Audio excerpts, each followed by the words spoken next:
Hello दोस्तों, आज अपन हल करने वाले हैं 13.1 का पहला क्वेश्चन। क्वेश्चन दिया गया है दो घन जिसमें प्रत्येक का आयतन 64 सेंटीमीटर क्यूब है। इसकी फलकों को मिलाकर ठोस बनाया जाता है तो प्राप्त घनाभ का पृष्ठीय क्षेत्रफल ज्ञात करिए, है ना। तो प्रश्नानुसार इसमें प्रत्येक घन का आयतन कितना है, 64 सेंटीमीटर, है ना। तो घन का आयतन कितना है, 64 सेंटीमीटर क्यूब। तो घन की भुजा अपन को ज्ञात करना है। घन की भुजा कितना दिया गया है, 64। घन की भुजा a⁻³ बराबर 64 सेंटीमीटर क्यूब।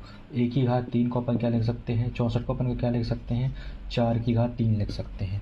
तो a बराबर 4, यानी घन की भुजा कितनी आ गई, 4 आ गई। अब अपन को पता है फलकों को मिलाकर ठोस बनाया गया तो प्राप्त घनाभ का पृष्ठीय क्षेत्रफल। तो अब अपन को जो घनाभ मिलेगा, घनाभ की लंबाई, है ना, घनाभ की लंबाई L बराबर कितनी, 8 सेंटीमीटर। और घनाभ की चौड़ाई को अपन 20 से दर्शाते हैं, ये कितनी हो जाएगी, 4 सेंटीमीटर। और घनाभ की ऊंचाई H बराबर ये भी 4 सेंटीमीटर, है ना। तो अब अपन घनाभ का पृष्ठीय क्षेत्रफल ज्ञात करना है। तो घनाभ का पृष्ठीय क्षेत्रफल क्या होता है, 2LB + BH + LH।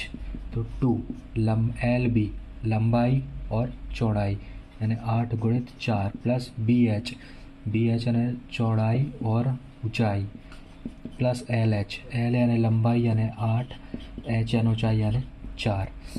तो 2 8 चौको 32 + 16 + 32, ये कितना हो जाएगा, 16 32 64 हो जाए 80 हो जाएगा। 2 × 80 यानी 160, ये इसका पृष्ठीय क्षेत्रफल होगा।